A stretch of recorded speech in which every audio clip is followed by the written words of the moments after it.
There are truths the world agrees upon. The sun rises, the seasons turn, and the living must eat. These are the laws that bind our flesh to the earth, the simple, brutal arithmetic of existence. But in the year of our Lord 1842, in the rolling, God-fearing hills of Chester County, Pennsylvania, a story began to be whispered. A story that defied all law. It was a tale that traveled on the wind from isolated farm to remote village. A piece of folklore that claimed a young girl on the Hale farm had, for years, ceased to eat, yet did not die. They said she was a miracle, a saint in the making, a child sustained by faith alone. And when these whispers finally reached the gaslit, logical world of Philadelphia, they found the ear of a man who saw not a miracle, but a heresy against the known laws of nature. His name was Dr. Alistair Reed, and he considered superstition to be a disease for which science was the only cure. Dr. Reed was a man of the New Age, a young, ambitious physician who believed the human body was a machine of flesh and blood, a clockwork of sinew and bone that could be understood, measured, and mended. To him, a story of a fasting girl was not a testament to God's power, but a symptom of a cruel deception or a profound delusion. He envisioned a backwards, rural family, starving their child for local fame, or a hysterical girl caught in a lie she could not escape. He saw it as his duty, to both science and the child, to travel to this remote corner of the state and expose the fraud. He packed his medical bag, his scales, his calipers, and his journals, confident that a few days of careful observation would be all it took to unravel this quaint, country superstition. His journey from the ordered, cobblestoned world of Philadelphia into the deep, quiet green of the countryside was a journey into another time, a place where the stern stone farmhouses seemed to hold secrets as old as the hills they were built on. The Hale farm was a place of profound and severe piety. There was no decoration, no frivolity, only the stark beauty of hard work and faith. Dr. Reed was met by the parents, a gaunt, sober couple whose eyes burned with the unshakable conviction of true believers. They did not see his visit as an intrusion, but as a test, a chance to prove their daughter's miracle to the skeptical world of men. They welcomed him into their simple, immaculately clean home and spoke of their daughter not as a medical case, but as a holy vessel, a child chosen by God to display his power. Their certainty was more unsettling than any lie. And then, they brought him to her. She was sitting in a simple wooden chair by the window, a girl of perhaps 10 years named Sarah. She was thin, yes, but her skin was not sallow. Her hair was not brittle. Her limbs were delicate, but she held herself with a calm, unnerving stillness. The true anomaly was her eyes. They were wide, startlingly clear, and possessed a serenity that felt ancient, a placid depth that did not belong in the face of a child. She looked at the doctor, this man of science who had come to dissect her miracle, and she was not afraid. Dr. Reed, maintaining his professional composure, knelt before her. He introduced himself and began his examination with the simplest, most fundamental question. "Sarah," he said, his voice gentle but firm, "the people in the villages say you do not eat. Can you tell me, when was the last time you took a meal?" The girl looked from the doctor to her parents, then back again. A small, serene smile touched her lips. Her voice, when she spoke, was clear and soft as a prayer. "I dine on the word of the Lord, sir," she said, her gaze unwavering. "He provides all the sustenance I need. It has been 4 years." Dr. Reed was a man who prided himself on his composure, on the steady, rational mind that allowed him to look upon the rawest forms of human suffering with a clinical, diagnostic eye. But the girl's words, spoken with such serene, simple certainty, were not a symptom he could classify. They were a direct assault on the very foundations of his reality. He felt a surge of anger, a physician's fury at what he perceived to be a monstrous and well-rehearsed deception. He saw the parents' pious expressions, the girl's calm demeanor, and it all clicked into place in his mind, as a carefully constructed theater of fraud, designed to prey on the superstitions of a gullible rural populace. He would not be another one of their believers. He would be the one to pull back the curtain. "A remarkable claim, Mr. Hale," Dr. Reed said, his voice hard with a newfound resolve. "So remarkable that it requires extraordinary proof. I propose a watch. I will remain here, in this house. I will observe your daughter day and night. I will not leave her side. We will see what sustenance the Lord provides when a man of science is watching." To his astonishment, the Hales did not recoil or refuse. A look of fervent, almost ecstatic light passed between the husband and wife. "We accept, Doctor," the father said, his voice ringing with the joy of a man whose faith is about to be made manifest. "You will be our witness, the skeptic who comes to scoff, but remains to pray. You may have your watch. You will see God's own miracle with your own eyes." And so, the vigil began. Dr. Reed was given a simple cot, which he placed at the foot of Sarah's bed in her small, sparse room. The parents submitted to his every demand. He searched the room, the bed, the girl's simple clothes, finding nothing. He locked the single window from the inside. The only person to enter the room was the mother, and only to bring a small cup of water, which Reed himself would inspect and administer to the child. 2 spoonfuls at dawn, 2 at dusk. The first days were a torment of suffocating silence and heightened observation. Dr. Reed, fueled by black coffee and a righteous certainty, watched every breath the girl took. He watched her as she sat in her chair by the window, staring out at the fields with her unnerving calm. He watched her as she slept, her breathing slow and even. He was waiting for the slip, the moment of deception, a hidden crust of bread, a secret signal to a sibling. But it never came. The girl asked for nothing, and she was given nothing. She seemed to exist in a state of perfect, placid contentment, occasionally looking at the exhausted doctor with an expression of gentle, pitying concern that he found more unnerving than any open hostility. She was not a prisoner being watched by a jailer. She was a saint, patiently waiting for her witness to finally see the light. By the 4th day, Reed's certainty began to fray. He was gaunt, his eyes burning from lack of sleep, his scientific mind running in frantic, exhausted circles.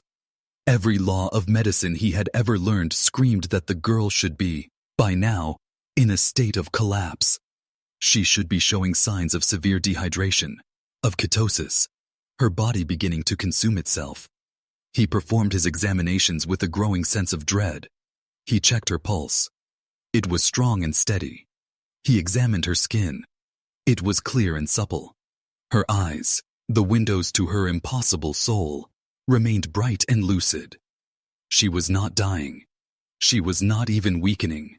She was, in every measurable way, perfectly, impossibly, healthy. The world of medicine had no explanation.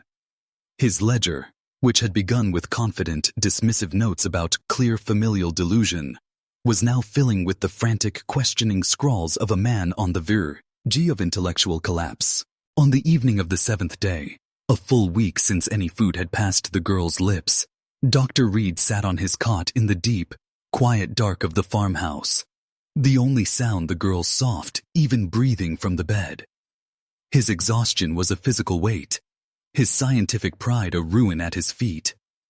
He had come to expose a lie, and had instead been confronted with a truth his mind could not contain. He opened his journal, the lamplight casting his trembling hand in stark relief. He uncapped his pen, the scratching of the nib the only sound in the sleeping house. Day 7, he wrote. No food consumed, no deception detected. The child's vital signs remain inexplicably normal. Conclusion. He paused, the ink bleeding slightly on the page as he stared at the words he was about to write. A surrender and a blasphemy in one. Conclusion. This is not a hoax. This is an impossibility. A man of science, when faced with an impossibility, does not abandon his principles. He refines his methods. Dr. Reed, His journal entry, a stark monument to his own shattered certainty, shifted his approach. The question was no longer if the girl was eating, but how she was surviving. He was no longer a detective seeking to expose a fraud.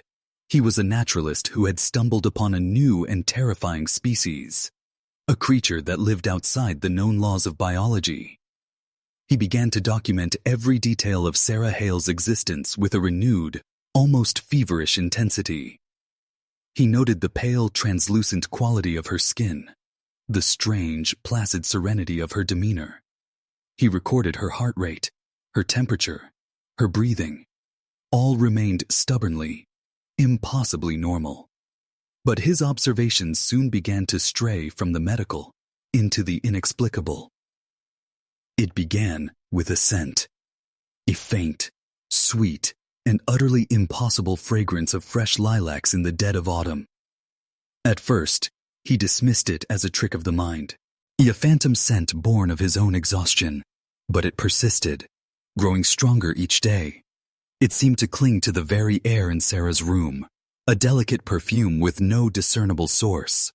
He searched for hidden sachets, for scented oils, for any rational explanation, but found none.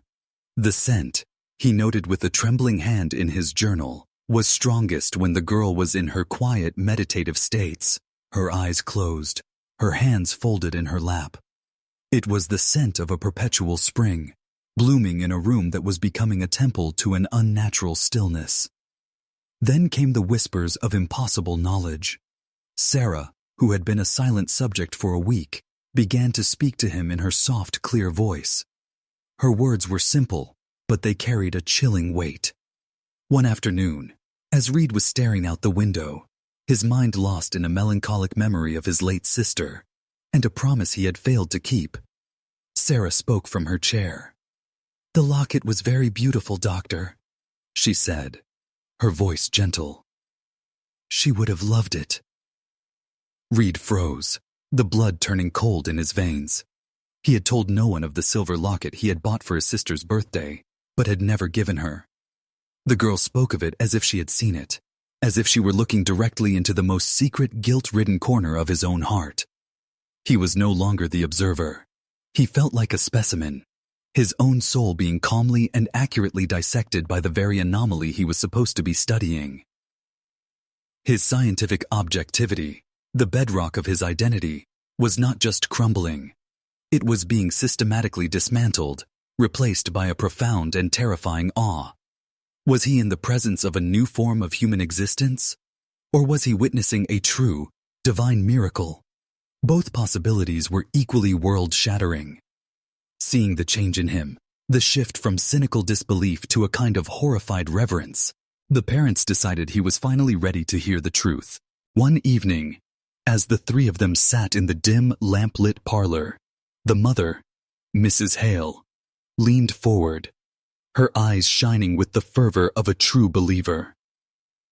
"This did not just happen, Doctor," she said. "It was a gift, a choice." She began to tell him of the winter of 1838, of the fever that had swept through the county, a fire that had consumed their daughter. She described the terrible nights spent by Sarah's bedside, her body burning, her life fading. On the final night, when the local physician had given his condolences and left the girl to die, the mother had fled to the garden, falling to her knees in the frozen mud, and offered a final desperate prayer. When she returned, the fever was gone. Sarah was awake, her eyes clear, her skin cool. It was a miracle. But it was the girl's first words that revealed the true nature of that miracle. Dr. Reed leaned forward, his pen forgotten, his breath held. "What did she say?" he whispered. Mrs. Hale's face was a mask of pure, radiant faith. "She said she had not been alone. She said she was visited in the garden by a woman made of moonlight and lilac." She paused, letting the weight of the impossible statement settle in the silent room. "She said it was an angel, and it offered her a choice." The story of the angel, as told by Mrs. Hale, was a tapestry of fevered dreams and fervent faith. She recounted how her daughter Sarah, on the brink of death, had described a choice being offered to her. The woman of moonlight had promised to quench the fire of the fever that was consuming her body. In exchange, Sarah had to renounce all earthly fire, the warmth of sustenance, the heat of digestion that tethered the living to the soil. She could choose to burn out quickly in the manner of all mortals, or she could agree to be sustained by a cooler, purer light, a direct and unending communion with the divine. The child, devout and unafraid, had chosen the light. And so, the fever had vanished, and with it, her hunger, her need, her bond to the common grubbing world of mortals. Dr. Reed listened to this tale, a hagiography spoken in a humble farmhouse, and felt the last of his scientific certainty collapse into a state of profound and terrifying wonder. He had come to Chester County to extinguish a small, foolish rumor, but his presence, and his now obvious inability to debunk the phenomenon, had the opposite effect. He had inadvertently become the high priest of a new religion. The story of the skeptical Philadelphia doctor, who had been converted by the miracle of the Hale girl, spread like wildfire through the surrounding counties, and the people came. At first, they were just curious neighbors, but soon they were a steady shuffling procession of the devout, the desperate, and the morbidly curious. They crowded the dirt track that led to the Hale farm, their faces a mixture of awe and hope. They came to see the fasting saint of Pennsylvania, to witness the miracle for themselves. The farm was no longer a private home. It had become a shrine. The family, once masters of their quiet, isolated faith, were now the harried keepers of a public spectacle. Dr. Reed watched the escalation with a growing sense of horror. He saw people kneeling in the yard, leaving offerings of dried flowers and polished stones near the front porch. He saw the sick and the lame being led forward, hoping for a healing touch from the small pale girl who now spent her days sitting in a chair, a living relic for the masses to gaze upon. He saw the parents, overwhelmed and frightened, but also filled with a kind of terrible pride. Their daughter was a saint, and this pilgrimage was the proof. But Reed, his scientific mind reawakened by the sheer chaotic spectacle of it all, began to feel a new kind of doubt. He was no longer questioning the reality of the phenomenon. He had witnessed the impossibility with his own eyes. He was now questioning its nature, its source. The story of the benevolent angel no longer sat well with him. There was a transactional quality to it, a sense of a price being paid that felt less like an act of divine grace and more like a carefully worded contract. He needed proof. He needed a physical artifact, something he could touch and measure, something that could ground this story in a reality he could comprehend. He returned to the one tangible location in the tale, the garden where the angel had supposedly appeared. It was a small, overgrown plot behind the house, dominated by an ancient, withered lilac bush that had not bloomed in years. As dusk began to fall, casting long, eerie shadows across the yard, Dr. Reed took a spade from the barn and began to dig at the base of the dead bush, the place Mrs. Hale had pointed to as the site of her desperate prayer. The earth was cold and dense. He dug for an hour, the sound of his spade striking the dirt a lonely rhythmic counterpoint to the distant hymns of the pilgrims. He was about to give up when the metal spade struck something hard with a dull, hollow thud. It was not a stone. It was a small, rotted wooden box bound in strips of corroded iron. It felt ancient, far older than the Hale farm itself. With his heart pounding in his chest, he pried the lid open. The box did not contain the relics of a saint. It contained the implements of a much older and darker faith. On a bed of what looked like faded blackened moss lay a collection of unsettling objects. A bundle of human hair tied with a strip of leather. A smooth black river stone that was unnaturally cold to the touch, even on this cool autumn night. And, resting in the center, a single, perfectly preserved child's molar. This was not the legacy of an angel. It was the evidence of a pact, the remnants of a grim and ancient folk magic. The story of Sarah Hale, he now realized, was not one of divine intervention. It was the story of a bargain, struck with something that had been sleeping in the soil of this valley long before the first church was ever built. Dr. Reed stared at the contents of the rotted box under the cold, analytical light of his lantern. A lock of hair, a cold stone, a child's tooth. These were not the artifacts of a divine miracle. They were the currency of a much older, more desperate transaction. The story of the benevolent angel was a lie, a beautiful tapestry woven to hide a pact made with the dirt and the dark. He cleaned the objects, wrapped them in his handkerchief, and walked back to the farmhouse, the weight of this new, terrible knowledge a cold stone in his own gut. The pilgrims were still there, their soft hymns a stark counterpoint to the grim truth he now carried. He found the Hales in their kitchen, their faces illuminated by the simple candlelight, looking for all the world like a holy family from a painting. The illusion shattered the moment he placed the contents of the box on the table.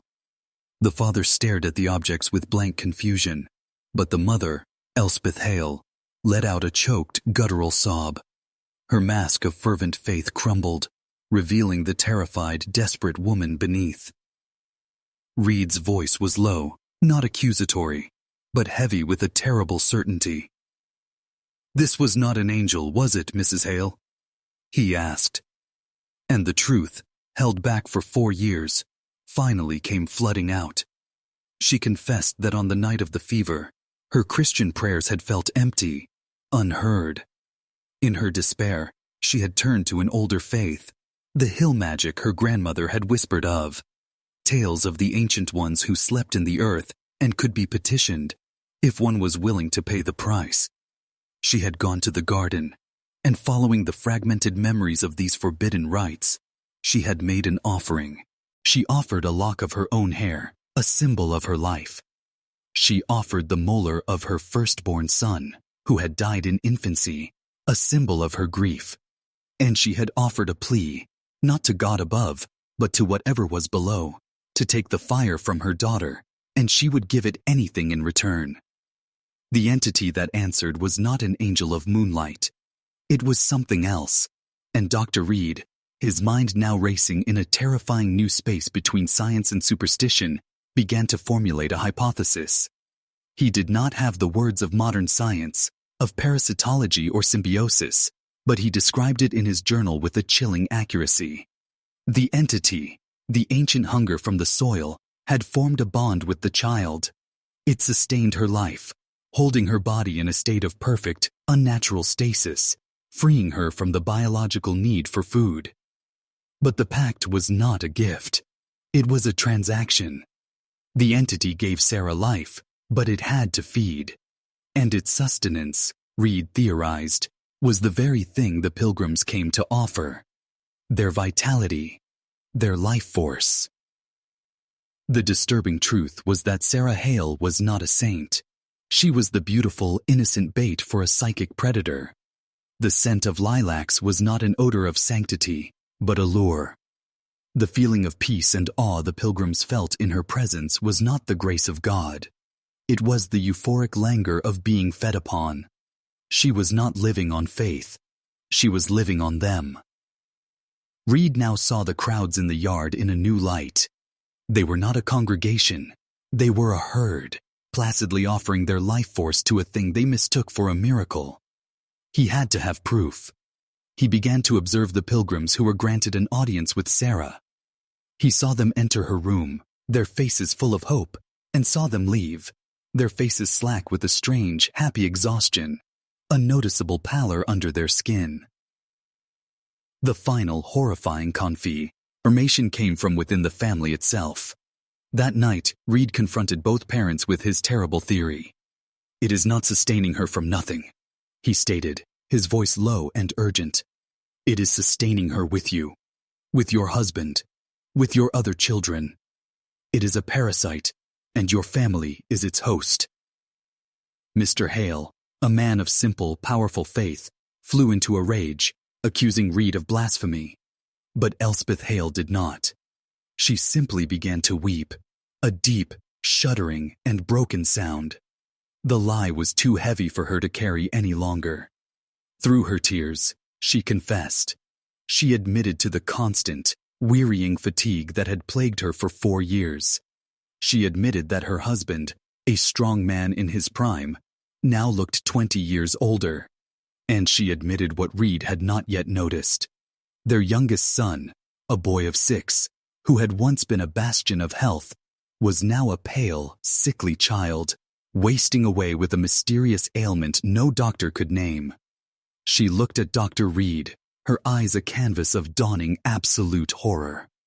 "You are right," she wept, the words tearing from her soul. "It is not a miracle." She looked towards the room where her daughter sat, a sainted hollow icon. "It is a feast, and she is the table." The mother's confession hung in the air of the small farmhouse, a truth more terrifying than any lie. Dr. Reed, a man who had come to this valley to cure superstition, now found himself its unwilling surgeon. He looked at the pale, sickly faces of the other Hale children, at the deep, weary lines etched into the father's face, and he saw the slow, steady progress of a supernatural disease. The pilgrims in the yard were a temporary herd, but this family was the entity's permanent larder. He knew, with a certainty that defied all his medical training, that he had to act. He had to sever the bond. He had to kill the angel. His gaze fell upon the grim artifacts from the garden, the currency of the unholy pact, which he had laid out on the kitchen table. They were the anchor, the physical link between the girl and the hunger that sustained her. He had to destroy them. His plan was a desperate gamble, a piece of medical blasphemy. He was a man of science, about to perform a ritual exorcism. He gathered the objects, the lock of hair, the cold stone, the child's tooth, and placed them in the iron basin of the farmhouse hearth. The parents, their faith now shattered and replaced by a desperate, terrified hope, watched him as if he were a priest performing a final, terrible sacrament. The father, his face a mask of grief, struck a match. Dr. Reed took the bundle of hair and dropped it into the kindling. As the first lick of flame touched the ancient folk magic, a sound came from Sarah's room. It was not a prayer. It was a thin, high-pitched wail of agony. As the objects in the hearth began to burn, turning to black ash in the rising flames. A parallel and far more horrifying consumption was taking place in the next room. Dr. Reed rushed to Sarah's bedside and witnessed the downfall. The girl was convulsing on her small bed, her serene, saint-like expression gone, replaced by a mask of pure, animalistic torment. The pact was breaking. The cool, ethereal light that had sustained her for 4 years was being violently extinguished. And in its place, for the first time in her conscious memory, her own biology, her own human nature, was roaring back to life. The first sensation to return was not reason, not awareness, but the single, most powerful impulse of all living things: hunger. It was a ravenous, agonizing, and absolute need that her frail, atrophied body was utterly unprepared for. The transformation was terrifying. The scent of lilacs in the room vanished, instantly replaced by the sour, metallic smell of sickness. Her eyes, once so clear and calm, were now wide and wild with a pain she could not name. She tore at her own simple dress, a low moan coming from her throat, the sound of a creature who had been returned to a world of suffering it had long forgotten. The miracle was over. The saint was gone. All that was left on the bed was a 10-year-old girl who had been systematically starved for 4 years. Dr. Reed, the physician, took over from the exorcist. He called for broth, for water, for any small sustenance he could provide. But he knew, as he looked at her hollowed-out frame, that it was too late. He had saved the family from the parasite, but he had done so by killing the host. He had not performed a healing. He had administered a death sentence. Over the next few hours, she faded. The violent pangs of hunger gave way to a profound and final weakness. Dr. Reed sat by her bedside, a helpless witness to the tragic, logical conclusion of his own intervention. As the last of her life slipped away, her eyes, for one brief moment, cleared. The wildness was gone, replaced by a lucid and chilling terror. She looked at Dr. Reed, not as a savior, but as a fool.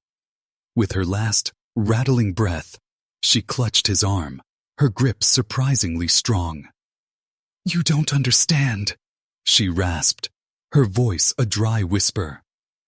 "It was safe when it was feeding on me."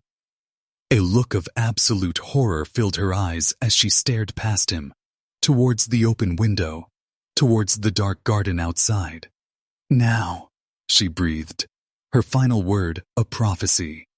"It's hungry, and it's free."